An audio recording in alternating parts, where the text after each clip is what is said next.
You could be the most talented artist in the world, but what does that mean?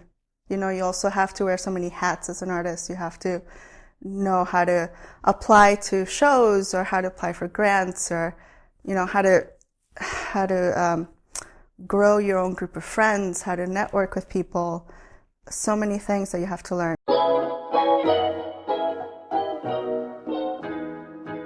I initially applied to a bunch of schools and initially got rejected from every single school.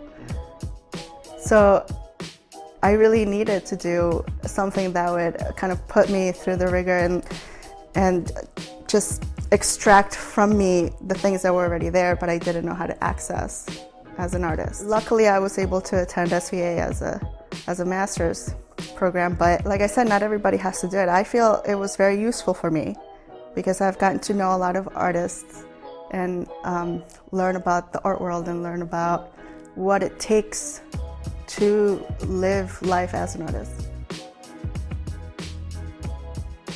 I think most people try to manipulate it and just control it, even though it's a very naturally occurring thing in our bodies.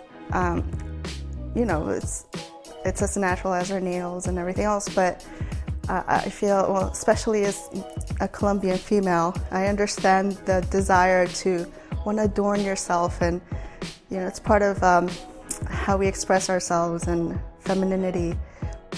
But I also want to question where that comes from. I want to question the social norms around it.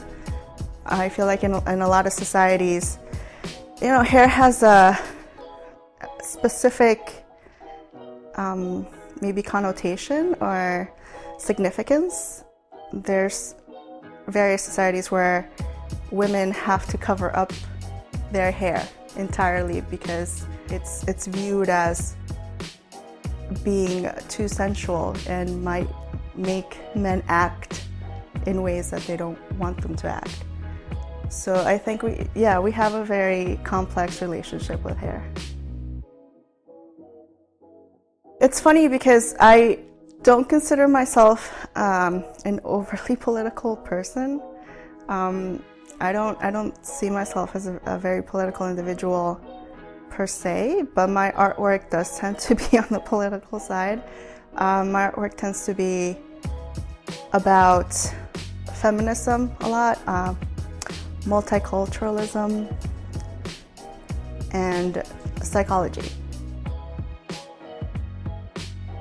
Artilade is a very recent project for me. It's an online magazine that focuses on literature and art and combining the two. Right now, Artilade is a platform that I use to promote other artists, and normally I have them write in their own words a piece about any topic that they really, you know, I give them a theme, but they really are invited to write about anything.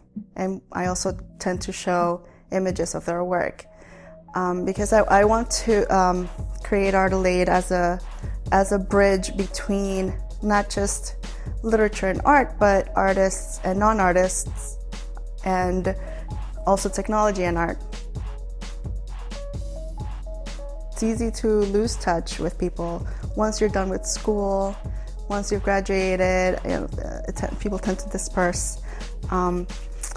So I feel like it's a way for me to connect with people and reconnect with people that I've known in the past, and you know, get to hear their perspectives and get to see what they're up to with their work. That's been useful for me. The editing process it's tough. I like it, but it's also a lot of work. You have to be a little OCD to like be an editor, I think. It's not an easy career to pursue. It's maybe even counterintuitive in a lot of ways. When you have to work so hard to put something you love, your like heart and soul into something and put it out there and see what people's reactions are going to be, and You may or may not sell something ever, or you may or may not get into galleries, but I think to even pursue something like that, you have to really know that you have a passion for it, and maybe even ignore people who tell you not to do that, to pursue an art career. I want to keep working on Artilade and seeing where I can take it, putting out more issues, growing Artilade, seeing what it can do as a platform for artists and their artwork. I also am working on 2 performance-based installation performative pieces. I have to do a lot more research before I can even say whether or not they're going to happen. But starting a small company called Karud, which is just an evolution of what I've been doing with art and technology consulting.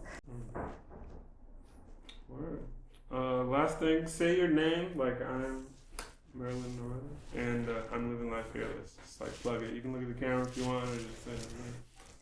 I'm Marilyn Narota, and I'm living life fearless. That?